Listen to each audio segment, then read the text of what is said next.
Bhanjanagar block स्तरीय सुरभि कार्यक्रम बड़कोदंडा जवाहर उच्च विद्यालय परिसर में अनुष्ठित हो जाइछि।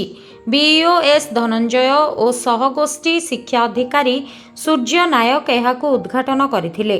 परे क्विज, वक्तृता, तर्क, चित्रांकन, संगीत, दलगत सांस्कृतिक नृत्य, सुंदर हस्ताक्षर लिखन, प्रबंध लिखन एवं सृजनात्मक लिखन आदि सीनियर, जूनियर और दिव्यांग पिलामानंक मध्यरे अनुष्ठित होइथिला। एथिरे ब्लॉकर 16टी क्लस्टर रु कृति छात्र छात्री माने अंशग्रहण करथिले।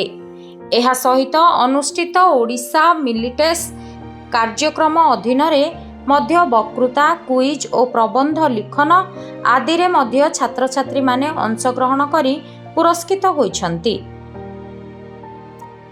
संध्यारे उद्यापनी उत्सव रे मुख्य अतिथि रूपे आंचलिक परिवहन अधिकारी शुभेन्दु रंजन राय, थाना अधिकारी भगवान पुजारी, प्राक्तन अध्यक्ष डॉक्टर पूर्णचंद्र त्रिपाठी और कृतिवास विश्वाल, अनुपम बानर्जी, सुलपाणी शतपथी प्रमुख मंचासीन रही कृति छात्र छात्री मानंकु पुरस्कृत करथिले।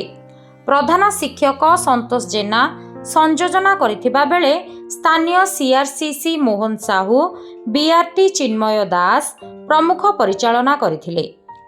अवसर प्राप्त एबीईओ नेताजी बिसोई, बासंती पाणिग्राही, प्रधान शिक्षक गजेंद्र सेठी प्रमुख विचारक रूपे जोग देथिबा बेले ब्लॉकर समस्त सीआरसीसी गाइड टीचर, निमंत्रित शिक्षक शिक्षयित्री सहयोग करथिले।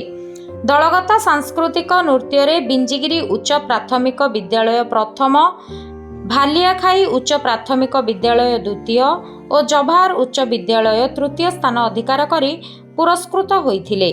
शेषरे सीआरसीसी त्रिनाथ बेहेरा धन्यवाद अर्पण करथिले।